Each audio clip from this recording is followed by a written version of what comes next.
அனைவருக்கும் தெய்வீக வணக்கம். நான் உங்கள் Karthik. Welcome to divine root YouTube channel. இன்னைக்கு நம்ம பார்க்க போறது நாளைய தினம் மார்ச் மாதம் 14ஆம் தேதி வியாழக்கிழமை அதீத சக்தி வாய்ந்த குபேர பஞ்சமி. வளர்ப்பிறை வியாழக்கிழமையில் பஞ்சமி திதி வருவது மிகவுமே விசேஷம். பணம் தொடர்பான பிரச்சனைகள்ல இருக்கிறவங்க இந்த அற்புதமான நாளை நீங்க தவற விடாதீங்க. நாளைய குபேர பஞ்சமியை முன்னிட்டு ஆல்ரெடி நம்ம சேனல்ல ஒரு சிறப்பு பதிவை அப்லோட் பண்ணியிருக்கோம். அந்த பதிவை பார்க்காதவங்களுக்காக இந்த வீடியோவோட என் கார்டுல மற்றும் ஐ பட்டன்ல நான் லிங்க் கொடுக்கறேங்க. மேலும் நம்ம டிவைன் ரூட் சேனல்ல லேட்டஸ்ட் வீடியோஸை நீங்க செக் பண்ணி பார்த்தீங்கனாலே அந்த பதிவு உங்களுக்கு அவைலபிளாக இருக்கும். சோ தேவைப்படுறவங்க நீங்க செக் பண்ணி பாருங்க. நம்ம யூடியூப் சேனல்ல பணவசியத்திற்காக, அதாவது பணத்தை ஈர்ப்பதற்காக நிறைய தாந்திரீக முறைகள், மந்திர ஜபங்கள், ரகசிய வழிபாட்டு முறைகள் மற்றும் லா ஆஃப் அட்ராக்ஷன் மெத்தட்ஸ்னு பல பதிவுகளை பார்த்துக்கிட்டு இருக்கோம். அந்த வரிசையில இப்ப நம்ம பார்க்க போறது மிக மிக எளிமையான ஒரு தாந்திரிக முறை. கழுத்தை நெரிக்கும் அளவிற்கு கடன் பிரச்சனையில இருக்கிறவங்க, அடகு வைத்த நகைகள் மற்றும் சொத்துக்களை மீட்க முடியாம தவிக்கிறவங்க, அவசர தேவைக்காக பணத்திற்கு ட்ரை பண்ணிக்கிட்டு இருக்கிறவங்க மற்றும் குடும்பத்தை ரன் பண்றதுக்கே பணத்தட்டுப்பாடை ஃபேஸ் பண்றவங்கன்னு பணம் தொடர்பான எந்த விதமான பிரச்சனைகளாக இருந்தாலும் சரி, இப்ப நம்ம பார்க்க போகும் இந்த எளிமையான தாந்திரிகத்தை நாளைய ஒரு நாள் நீங்க செஞ்சு பாருங்க. பணவரவில் அதிரடியான முன்னேற்றங்கள் ஏற்படும். நம்ம சேனலை ரெகுலரா பார்க்கிறவங்களுக்கு தெரியும், நம்ம அப்லோட் பண்ணக்கூடிய அனைத்து வழிமுறைகளும் மிகவும் எளிமையானதாக இருக்கும். அதே நேரத்தில் உடனடியாக பலன்களை கொடுக்கக்கூடியவை. அதன் அடிப்படையில் இப்ப நம்ம பார்க்க போறது இருக்கிறதுலயே மிக மிக எளிமையான ஒரு பணவசிய முறை. சோ நம்ம சேனலுடைய அனைத்து சப்ஸ்கிரைபர்ஸ் மற்றும் வியூவர்ஸ் யாருமே நீங்க தவற விடாதீங்க. இந்த தாந்திரிகத்தை எப்படி எந்த நேரத்தில் செய்யணும்னு இந்த வீடியோல டீடைல்டா நம்ம தெரிஞ்சுக்கலாம். அதற்கு முன்னாடி நம்ம சேனலை இப்பதான் நீங்க ஃபர்ஸ்ட் டைம் பாக்குறீங்கன்னா மறக்காம சப்ஸ்கிரைப் பண்ணிக்கோங்க. பக்கத்துல இருக்க பெல் ஐகானையும் பிரஸ் பண்ணிக்கோங்க. அப்பதான் அப்லோட் பண்ற எல்லா பயனுள்ள தகவல்களும் உடனடியா உங்களுக்கு நோட்டிபிகேஷன்ல வரும். பொதுவாகவே வியாழக்கிழமைனாலே அது குபேரருக்கு உரிய நாள். வியாழக்கிழமைகளில் சாயங்காலம் 5 மணி முதல் இரவு 8 மணி வரை இருக்கும் இந்த இடைப்பட்ட நேரம் குபேர காலமாக கருதப்படும். இன்னும் சில சாஸ்திரங்கள்ல பார்த்தோம்னா இரவு 9 மணி வரையுமே குபேர காலம்னு குறிப்பிட்டிருக்காங்க. சோ எப்படி இருந்தாலுமே சாயங்காலம் 5 மணி முதல் இரவு 8 மணி வரை இருக்கும் இந்த இடைப்பட்ட நேரம் முழுவதையும் குபேர காலமாக நம்ம எடுத்துக்கலாம். இந்த குறிப்பிட்ட நேரத்தில் திருப்பதி வெங்கடாச்சலபதியை நாம் தரிசனம் செய்யும் பாக்கியம் நமக்கு கிடைத்தால் நம் வாழ்க்கையில் இருக்கக்கூடிய வறுமைகள் அனைத்தும் உடனடியாக விலகும். சோ வியாழக்கிழமை அன்னைக்கு திருப்பதிக்கு போறவங்க இந்த நேரத்தில் பெருமாளை தரிசிக்க முடியுமான்னு நீங்க ட்ரை பண்ணி பாருங்க. வியாழக்கிழமை அன்னைக்கு அமாவாசை, பௌர்ணமி, பஞ்சமி, அஷ்டமி, பிரதோஷம் வருவது மிகவுமே விசேஷம். அதிலும் நாளைய தினம் வளர்ப்பிறை வியாழக்கிழமையில் வரக்கூடிய பஞ்சமி. சோ இந்த அற்புதமான நாளில் நாம் செய்யக்கூடிய எந்த ஒரு பணவசிய முறையாக இருந்தாலும் சரி,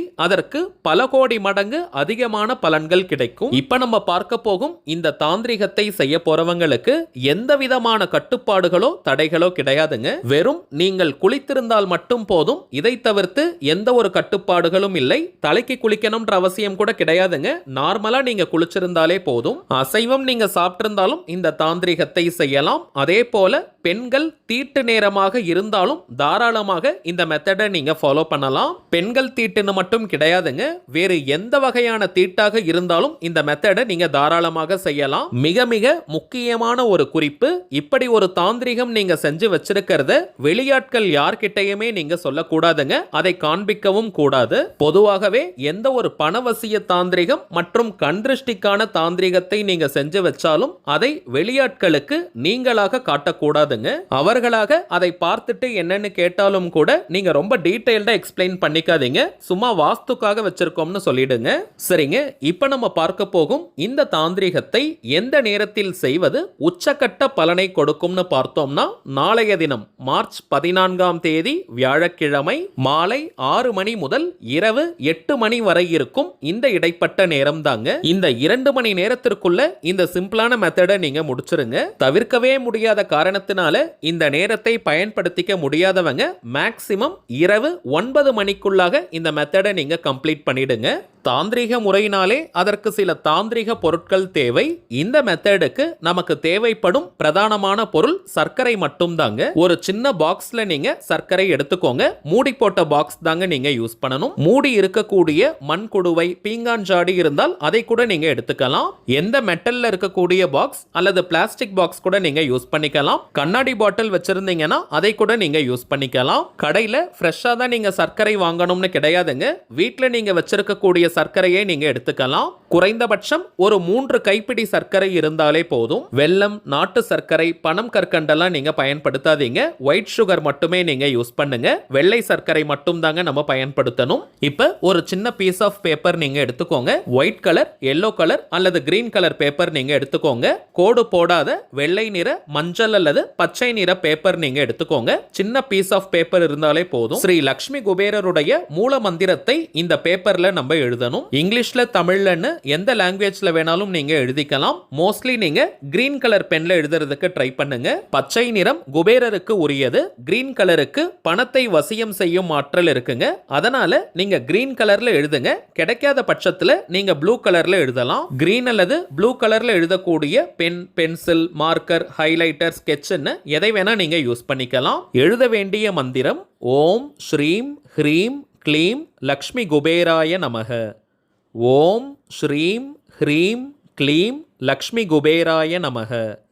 ஓம் ஸ்ரீம் ஹ்ரீம் க்ளீம் லக்ஷ்மி குபேராய நமக. அவ்வளவுதாங்க. மிகவும் எளிமையான மந்திரம். நீங்க ஒரே லைன்ல கூட எழுதிக்கலாம் அல்லது 2 லைனா ஸ்பிளிட் பண்ணி கூட நீங்க எழுதிக்கோங்க. ஒரே ஒரு முறை மட்டும் இந்த மந்திரத்தை நீங்க எழுதினால் போதும். மந்திரத்தை எழுதிட்டு அந்த பேப்பரை ஒரு 2 அல்லது 4 மடிப்பா நீங்க மடிச்சுக்கோங்க. மந்திரம் வெளியே தெரிவதை போல நீங்க மடிக்கணும். உள்பக்கமாக மடிக்க கூடாதுங்க. இப்ப நீங்க டிஸ்பிளேல பார்ப்பதை போல மந்திரம் வெளியே தெரிவதை போல அந்த பேப்பரை நீங்க மடிச்சிட்டு சர்க்கரை டப்பாக்குள்ள வைக்கணும். ரொம்ப ஆழமா சர்க்கரை டப்பாக்குள்ள புதைத்து வைக்கணும்னு கிடையாதுங்க. சர்க்கரைக்குள்ள ஜஸ்ட் நீங்க சொருகி வைத்தாலே போதும். வாய்ப்பு இருக்கிறவங்க ஒரு 1 ரூபாய் நாணயத்தையும் அந்த சர்க்கரை டப்பாக்குள்ள நீங்க போட்டு வைக்கலாம். ஆனால் இது கட்டாயம் கிடையாதுங்க. வேணும்னா நீங்க ஆட் பண்ணி வைக்கலாம். அது இன்னமும் சற்று கூடுதல் பலனை கொடுக்கும். மந்திரம் எழுதி வச்சிருக்கும் பேப்பரை சர்க்கரை டப்பாக்குள்ள நீங்க போட்டதற்கு பிறகு அதை டைட்டா மூடி வச்சிருங்க. இப்ப இந்த பாக்ஸை நீங்க பூஜை அறை அல்லது கிச்சன்ல வச்சிருங்க. அல்லது பீரோக்கு மேல கூட நீங்க வைக்கலாம். பீரோவில் பணம் அல்லது நகைகள் நீங்க வச்சிருந்தீங்கன்னா அந்த பீரோவிற்கு மேல் பகுதியில டாப்ல கூட நீங்க வைக்கலாம். அப்படி இல்லைன்னா பூஜை அறை, கிச்சன்ல நீங்க வச்சிருங்க. எந்த டைரக்ஷன்ல, எந்த மூலையில வேணாலும் நீங்க வைக்கலாம். அவ்வளவுதாங்க இந்த தாந்திரிகம். இதை செய்து வைத்த அடுத்த சில நாட்களிலேயே பார்த்தீங்கன்னா ராக்கெட் வேகத்தில் பணவரவு ஏற்படும். 6 மாதத்திற்கு ஒரு முறை இதை நீங்க மாற்றினாலே போதும். மாற்றும் போது அந்த சர்க்கரையை மணல் சார்ந்த பகுதி அல்லது செடிகளுக்கு பக்கத்துல நீங்க போட்டுருங்க. ஈ எறும்புகள் அதை சாப்பிடும். மந்திரம் எழுதி வச்ச அந்த பேப்பரை நீங்க எரிச்சிடுங்க. 6 மாதத்திற்கு பிறகு எந்த நாள், எந்த கிழமை வேணாலும் இதை நீங்க எரிக்கலாம். திரும்பவும் வியாழக்கிழமையில் அமாவாசை, பௌர்ணமி, அஷ்டமி, பஞ்சமி அல்லது பிரதோஷம் வரும்போது இதே போல தாந்திரிகத்தை நீங்க செஞ்சு வைங்க. இப்ப நம்ம பார்த்ததை போல நாளைய தினம் இந்த எளிமையான தாந்திரிகத்தை நீங்க செஞ்சு பாருங்க. அனுபவ ரீதியாக பலன்கள் உங்களுக்கே தெரியும். சரிங்க, அவ்வளவுதான் இந்த பதிவு. நிச்சயமா உங்களுக்கு பயனுள்ளதா இருந்திருக்கும்னு நினைக்கிறேன். மேலும் இந்த வீடியோ உங்களுக்கு பிடிச்சிருந்தா மறக்காம லைக் பண்ணுங்க. நம்ம சேனலையும் சப்ஸ்கிரைப் பண்ணிக்கோங்க. தேவைப்பட்டுச்சுன்னா உங்க ஃப்ரெண்ட்ஸ் அண்ட் ஃபேமிலிக்கும் இந்த வீடியோவை ஷேர் பண்ணுங்க. அடுத்ததா இன்னொரு முக்கியமான தலைப்போட நான் உங்களை சந்திக்கிறேன். என்றும் அன்புடன் கார்த்திக். நன்றி.